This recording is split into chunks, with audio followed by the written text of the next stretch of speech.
Zack Snyder's Justice League is the next movie in the Zack Snyder retrospective on the road to Rebel Moon that we are looking at. Let's talk about it.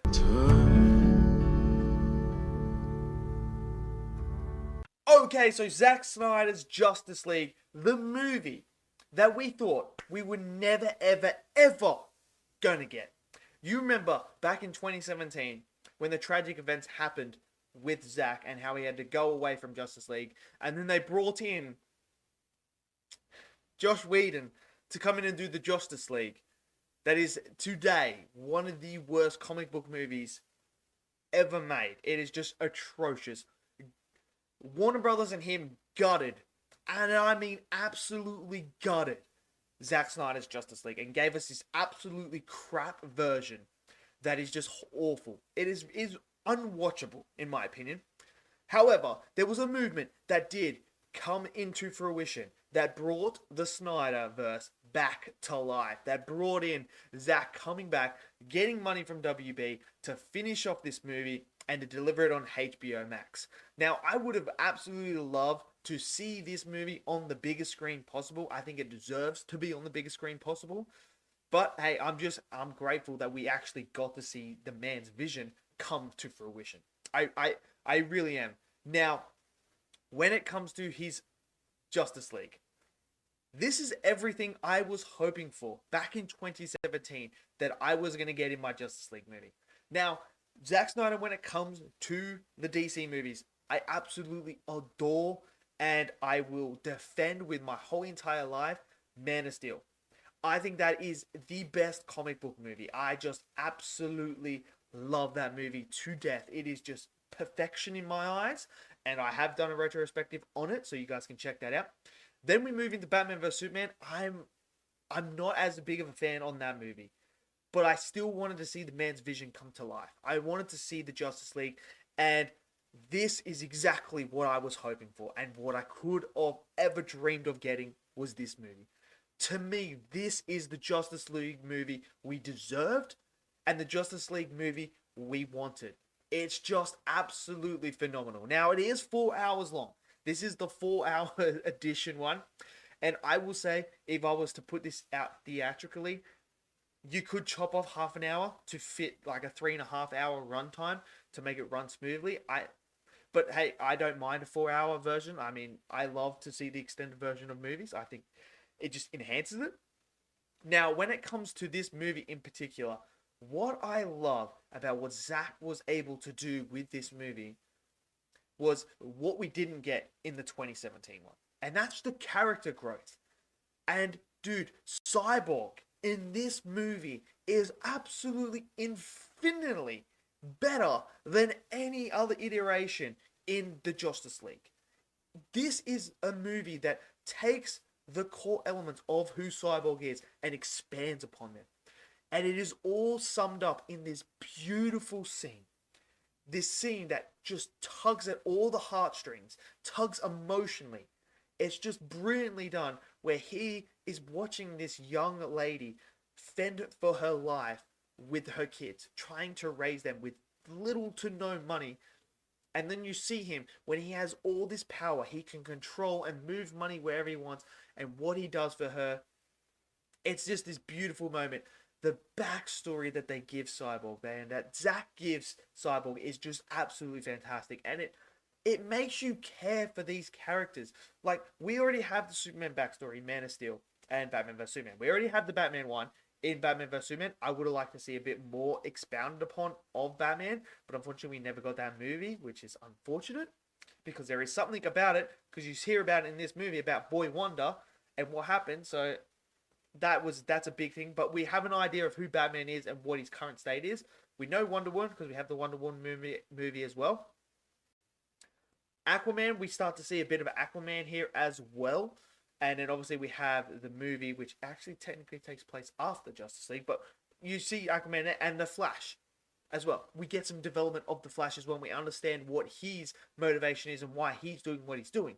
And that's what Zack does so well in this movie. He gets all these characters and develops them and makes you care for each and every single one of them. So when Cyborg's going through all this stuff, you understand why he's mentally not there. You understand what's going on. What I also love is what Zack did with Steppenwolf. Now, the one in Justice League, sorry, what the freaking atrocious crap was that? It's awful. It's awful. That's not a villain. Zack manages to get Steppenwolf, create this design of him that is menacing, that is insanely awesome, that is down to the minute detail, that just looks fucking incredible on this guy. This guy looks incredible, man. The detail is insane, but it's the character himself, the motivation. Why is Steppenwolf doing this? What is his ultimate goal? And it gives him layers, so that when you see him, you understand the motivation of Steppenwolf, why he's trying to do this.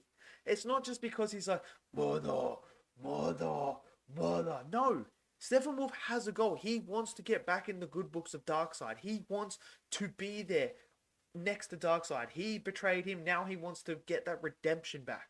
That's why he's here doing what he's doing. And it's incredible. And that's what you do with your villains. You give them 3 dimensions. You make them, enjoyable to see on the big screen because you understand their motives. You understand it. And you see Steppenwolf thinks he's the hero of this story by getting all this done, by creating these mother boxes, putting them together, and finding the anti-life so that he can then give that to Darkseid and be the hero of this story on his redemption arc. That is brilliant writing. It's fan-freaking-tastic, and that's how villains should be written, in my personal opinion. When you have villains that are intriguing and interesting, that's what makes them great characters. That's what makes you interested in their story. And it's just brilliant. And then what Zack does with Darkseid. I never thought I'd see Darkseid in live action. I never did. I actually just thought... I just never thought I'd see it. But we see him in here and he looks freaking awesome, man. Darkseid looks awesome. He looks menacing. He looks like Darkseid. And it's just brilliant. It really is brilliant. And to have him not in the movie as the main villain, but to have him on the outskirts, popping in and out. They create this aura around Darkseid. It's very similar to what the MCU did with Thanos. By having him here and there, but on the outside pulling the strings, you create this aura of this guy that's like the bigger arching enemy that you're going to have to face eventually. And it's building, building, building. That's what this movie does really, really well, is in the short amount of time, it gives you this aura that Darkseid is someone not to be messed with. And it gives you this idea of where the possibility could be going. And that's what I love about it. And it was so freaking awesome to see Darkseid on the big screen. It really is. I really love that. Obviously, we have the resurrection of Superman in here as well, which I love. I'm not the biggest fan of how they did the death of Superman in Batman vs. Superman. To me, it felt a bit early. But, after having all those years from Batman vs. Superman and, some other movies and stuff like that, I like the idea that Zack's going for, though, with the idea of the world without Superman, how it is. And I like that transition. And then, Batman coming to the fruition of, we need Superman. The world needs Superman no matter what. And him willing to do anything to bring Clark back. I really love that. And seeing Superman come back, we get this really badass fight sequence as well that I absolutely love. But I think the story itself is so good in here. It really is. It's absolutely phenomenal and I love it. And what I love is the one thing I really despised in the Justice League is that final act where Steppenwolf's getting the mother boxes together and, Superman comes in and lays like a couple of punches on Steppenwolf and then flies off to go help Flash. And it's like, what? So you mean you tell me you're not going to finish the job? You're just going to fly off? Like, what's going on here? In here, when Superman arrives, it is one of the most badass Superman moments. It's like just so cold, man. He just comes in, not impressed. It's cold as F, man. It's just so good. But then he doesn't just fly off. He finishes the job, man. He just whoops Steppenwolf. Absolutely shows you, bro, I am here to stop you. I am here. You can't touch me. I'm levels above you. And I love that. They showcase you. Zack shows you who Superman is in this moment. How big of a power gap there really is with these characters. How, Aquaman, Wonder Woman, trying to fight Steppenwolf 2v1, couldn't do it. Superman comes in and rocks this guy. And then you have that moment as well where they do the triple team. I love that moment where it's a triple team and it's just bam, bam, bam, boom. It's brilliant. It's absolutely brilliant. But then you get that moment where we finally get to see the Flash shine in this movie. That scene where he's running back in time is incredible. It is absolutely incredible. It really is. It's perfect for that character in that moment. And I really, really enjoyed that. And to see what was actually gutted from this movie is mind-boggling. How you can sit there at Warner Brothers and see the vision of Zack Snyder here, and then you see the product you're putting out, and you see how much is gutted from it. And you just sit there and you go, we are really getting rid of the quality here to be able to put this out in time. You know, it's just, it's night and day difference, man. It's a massive difference to just the Zack Snyder version and the Justice League version. Like, the Zack Snyder one is superior to it in every single way. Visually, oh my word. This is what I mean by I wanted to see this on the bigger screen. Visually, this would have been stunning on IMAX. This would have been absolutely stunning. Some of the shots in here are just absolutely gorgeous. They really are. The action sequences are absolutely superb, but it's just how visually pleasing his movies are. It's gorgeous. It is just absolutely. I could sit there and just watch it because it is so beautiful. The use of the colorization is just absolutely on point. Even if you watch it in grey, in black and white, it still looks absolutely gorgeous. Like, it's just absolutely fantastic. And just the way he was able to create this world and bring it to life, it's just absolutely phenomenal. It really is. The visual effects are absolutely stunning. It really is. I'm so glad we got this movie.